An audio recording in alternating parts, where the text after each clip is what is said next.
Assalamualaikum warahmatullahi wabarakatuh. Selamat siang dan selamat datang Bapak Ibu sekalian di hari ketiga Konferensi Pendidik Nusantara. Pada kesempatan hari ini, Konferensi Pendidik Nusantara mengangkat tema pendidikan di masa pandemi antara evaluasi belajar dari rumah dan persiapan menuju kenormalan baru demi mewujudkan Indonesia Merdeka Belajar. Pada hari ketiga ini, kita akan mengangkat subtema tantangan menjaga partisipasi siswa dan keterlibatan orang tua dalam pembelajaran daring maupun luring. Proses belajar dan mendapatkan pengajaran yang layak bagi seorang anak adalah sebuah proses berkelanjutan. Baik itu terjadi di dalam kelas maupun di luar kelas. Para pendidik diharuskan untuk menciptakan suasana belajar yang kondusif dan memberikan pengajaran yang sesuai dengan skill yang dibutuhkan oleh peserta didik kelak ketika mereka sudah bekerja. Adanya korelasi antara metode pengajaran, suasana belajar di kelas dengan partisipasi siswa merupakan hal terpenting dan perlu diperhatikan oleh guru sebagai pendidik di dalam kelas dan orang tua sebagai pendidik di luar kelas. Oke, selanjutnya kita akan mendengarkan bersama pemaparan dari panelis kita hari ini. Panelis pertama hari ini adalah Bapak Brando Lubis. Bapak Brando Lubis adalah Business Development Manager at AMD Indonesia. Sebagai sosok yang sejak lama berkutat di bidang IT, Bapak Brando Lubis memiliki ketertarikan pada bidang pendidikan khususnya terkait teknologi pendidikan. Beliau saat ini menjabat sebagai Business Development Manager di perusahaan AMD Indonesia. Teknologi AMD telah mendorong inovasi dalam teknologi komputasi, grafis, dan visualisasi berperforma tinggi di seluruh lini dunia. Pada konferensi pendidik Nusantara kali ini, Bapak Brando Lubis akan memberikan gambaran bagaimana teknologi dapat memperkecil gap kurangnya partisipasi siswa dan keterlibatan orang tua dalam pendidikan anaknya. Beliau juga akan memberikan gambaran bagaimana teknologi menjadi sebuah support system bagi konsep Merdeka Belajar. Oke. Dalam pemaparan materi kali ini, beliau akan mencoba menjawab beberapa pertanyaan tentang pertama, bagaimana gambaran akses pendidikan berkualitas yang dapat dijangkau para siswa di Indonesia selama belajar dari rumah atau BDR, dilihat dari penggunaan teknologi dalam proses belajar mengajar. Yang kedua, bagaimana seharusnya pemerintah mengeluarkan kebijakan terkait teknologi dalam pendidikan di masa pandemi. Kemudian, bagaimana teknologi menjawab tantangan rendahnya partisipasi siswa dan keterlibatan orang tua sebelum, ketika, dan sesudah sekolah dibuka kembali. Kemudian yang terakhir adalah bagaimana teknologi menjembatani konsep Merdeka Belajar yang diusung oleh pemerintah. Oke. Baik, langsung saja kami persilahkan Bapak Brando untuk menyampaikan materi. Terima kasih Pak Adib buat waktunya. Tadi Bapak sudah jelasin cukup detail. Ya, saya tambahin sedikit lagi. Maksudnya kita di AMD itu kita menciptakan sebuah mikroprosesor yang kita desain, kita tanamkan di dalam sebuah komputer, misalnya notebook, PC, server segala macam, sehingga dia bisa menjadikan teknologi itu bisa berjalan gitu.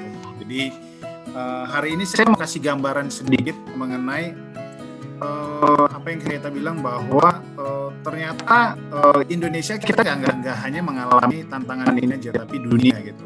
Saya sedikit mau kasih gambaran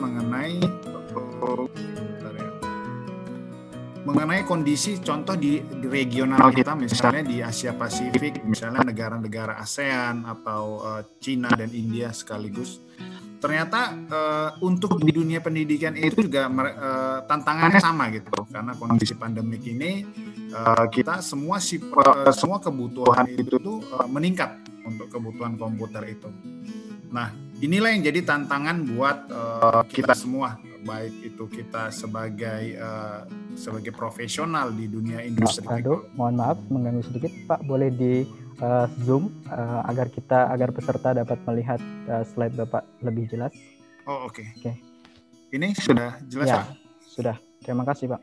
Ya, jadi saya mau kasih gambaran ini bahwa sebenarnya kita, maksudnya kita menghadapi tantangan yang sama gitu di dunia ini, dan kita berharap bahwa teknologi ini atau dunia pendidikan ini bisa mensupport dari teknologi yang mensupport kebutuhan dari pendidikan yang ada di Indonesia saat ini.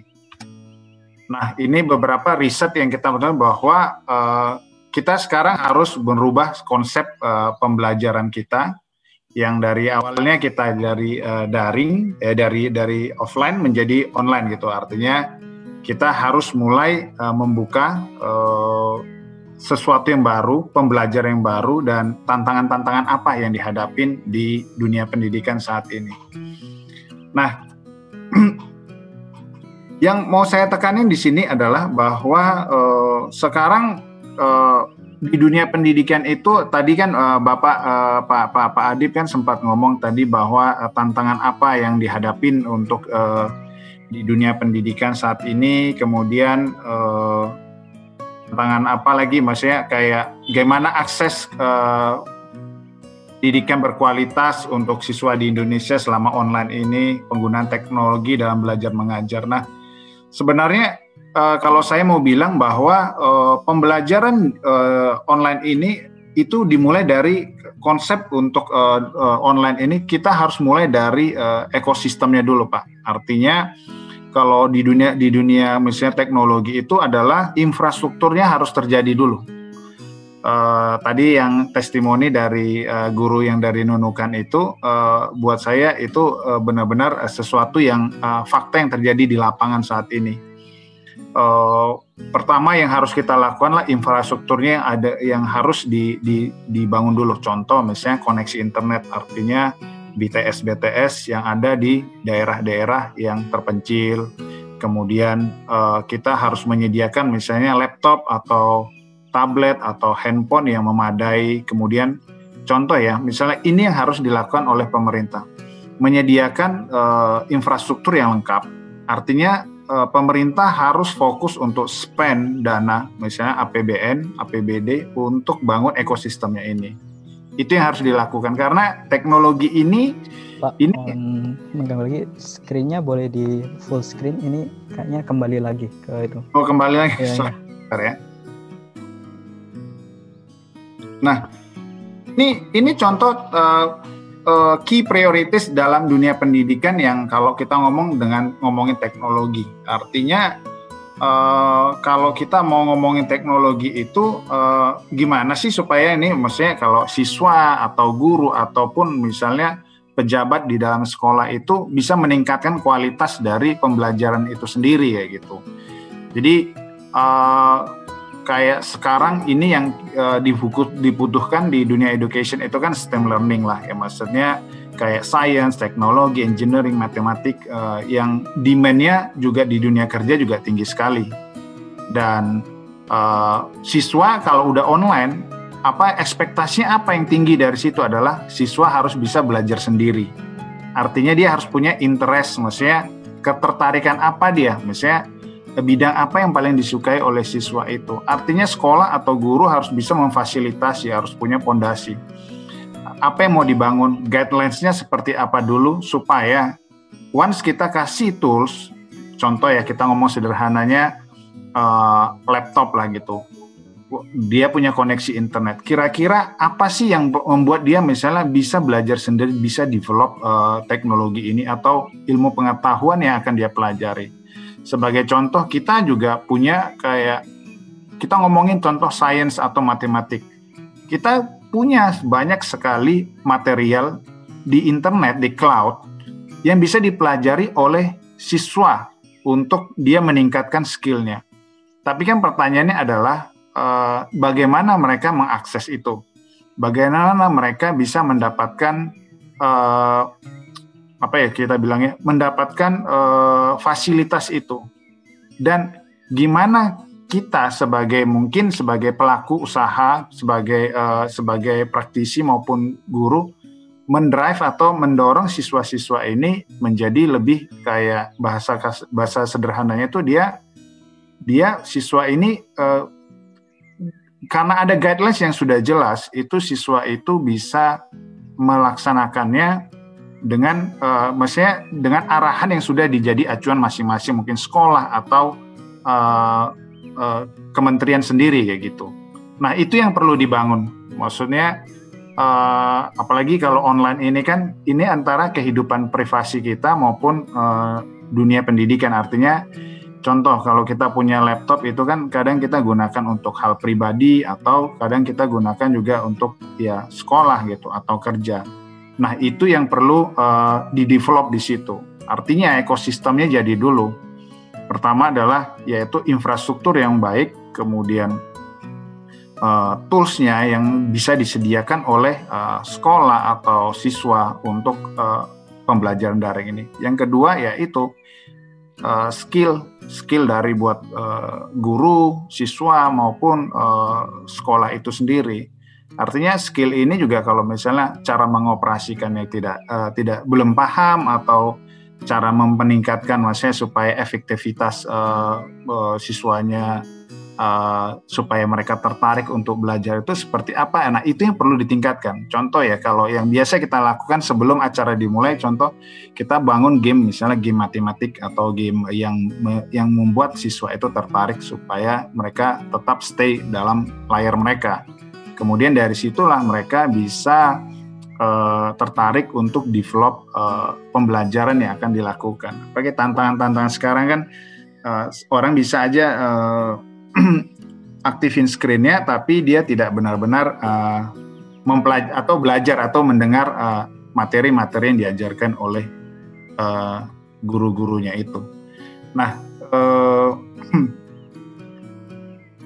sebentar ya. Nah, artinya kalau saya pribadi bahwa yang menjadi tantangan ini adalah pemerintah harus fokus gitu. Artinya pemerintah harus fokus bangun ekosistem ini. Artinya kita tadi ngomong itu adalah tentang teknologinya sendiri maupun skill-nya.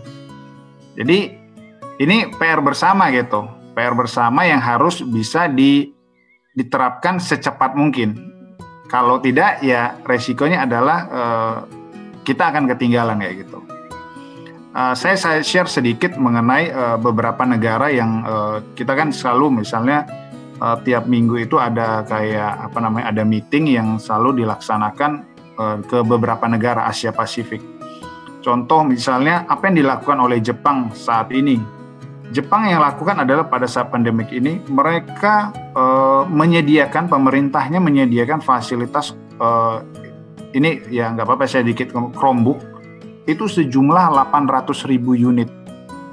Bayangin mereka menyediakan 800.000 unit itu dibagi-bagikan ke siswa-siswanya supaya siswa-siswanya itu bisa langsung punya waktu atau ada fasilitas yang disediakan untuk pembelajaran ini sendiri gitu.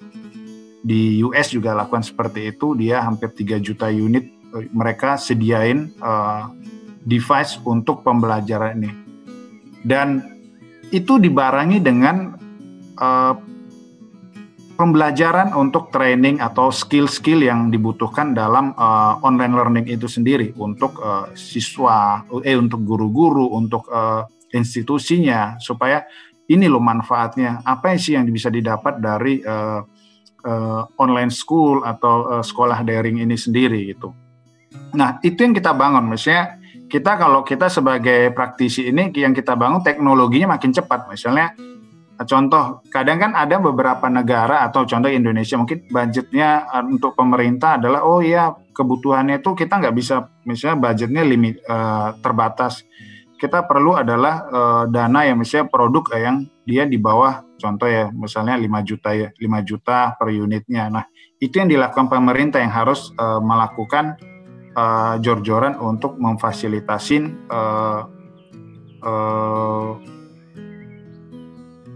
device atau misalnya smartphone atau laptop yang dibutuhkan oleh siswa maupun guru-gurunya itu sendiri sih gitu. Nah, kalau tanpa itu maksudnya sekolah daring ini atau online school ini tidak akan berjalan dengan efektif. Nah, itu solusi-solusi yang mungkin yang harus kita tantangan yang harus kita hadapi bersama. Jadi ini nggak bisa misalnya hanya pemerintah aja, tapi dari guru ataupun dari sekolah itu sendiri juga harus sudah punya inisiatif untuk melaksanakannya. Kira-kira seperti itu. Nah, ini kayak kalau saya sih tambahin, maksudnya contoh misalnya yang maksudnya yang dibangun untuk online school itu ya 3 bagian ini gitu. Leaders atau administrator bisa aja itu misalnya kepala sekolah atau yayasan atau juga Kementerian Pendidikan, kemudian orang yang ngerti IT untuk mengelolanya, guru juga harus punya skill yang harus dibangun, kemudian siswanya sendiri. Nah, ini gambaran dikit aja, sorry ini bahasa Inggris karena memang kita dari regional. Maksudnya tantangannya apa sih dari administrator, improve teacher and student performance gitu. Mungkin kayak sekarang ini mungkin kayak semua kayak mungkin adalah Menteri Pendidikan juga harus gimana make sure memastikan guru-guru dan siswa itu dengan online ini bisa kualitasnya sama dengan offline ya gitu. Belajar offline itu. Kemudian gimana mikir supaya dengan budget yang ada, spending yang ada itu bisa memaksimalin misalnya sekolah-sekolah yang misalnya di daerah-daerah yang cukup terpencil. Nah, itu yang kita sendiri juga di AMD pikirin itu gimana supaya teknologinya bagus tapi harganya tercapai dan memberi solusi gitu buat sekolah-sekolah atau dunia pendidikan. IT manager tantangannya seperti apa, kemudian guru-guru gimana menghadapi misalnya supaya anak itu bisa belajar dengan fokus segala macam. Nah, saya kira seperti itu yang perlu dibangun oleh kita. Maksudnya kita nggak hanya sebagai pelaku pendidikan atau pelaku usaha, tapi juga pemerintah juga punya peranan besar untuk terjadinya efektivitas dari online school itu sendiri. Nah, ini contoh misalnya tantangan yang dihadapin oleh siswa-siswa saat ini. Gimana interaksi di dunia di digital life. Nah, itu juga penting gitu supaya kita bisa mendapatkan sesuatu yang lebih baik, misalnya pendekatan kurikulumnya seperti apa, bisa belajar tepat waktu. Nah, itu kan tools-nya yang harus ditingkatin juga gitu. Kira-kira seperti itu. Nah, line up kita juga kayak gini, maksudnya ya inilah maksudnya kondisi yang kita hadapin untuk saat ini. Maksudnya kalau dari saya sih buat Bapak Ibu sekalian bahwa pentingnya adalah ya kalau teknologi itu hanya tools yang bisa meningkatin kemampuan kita, tapi yang penting adalah kerjasama dari semua ekosistem, artinya stakeholder, pemerintah, terus sekolah, guru dan siswa itu punya pondasi yang pas, pondasi yang sesuai untuk membangun ekosistem ini. Kalau enggak ya akan pernah efektif atau sekolah online ini akan tidak akan berjalan sesuai dengan ekspektasi yang kita bangun gitu. Once ekosistemnya jadi atau infrastrukturnya terbangun dengan baik, saya rasa online school ini juga akan bisa terus diterapkan. Artinya nggak hanya pada saat masa pandemik seperti ini, tapi pada masa-masa yang normal pun akan bisa menjadi efektif. Artinya budget dari ekosistem itu yang sudah sedia, artinya biayanya itu pun akan jauh lebih kecil. Mungkin kalau kalau misalnya koneksi internetnya bagus, sederhana gitu, itu kan jadi gampang. Artinya mereka bisa akses dari mana aja, misalnya jarak ke sekolah jauh, dan itu jadi akan jauh lebih memudahkan lah untuk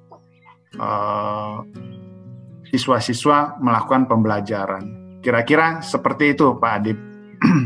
Terima kasih penyampaian dari Bapak Brando Lubis. Mungkin sedikit yang dapat kita rangkum dari pemaparan Bapak Brando Lubis tadi. Mungkin pemerintah harus menciptakan ekosistem belajar yang yang tergabung dengan teknologi dan guru-guru. Kemudian setelah ekosistem itu terbentuk, terjadilah peningkatan ketertarikan siswa sehingga mereka menemukan passion yang cocok untuk mereka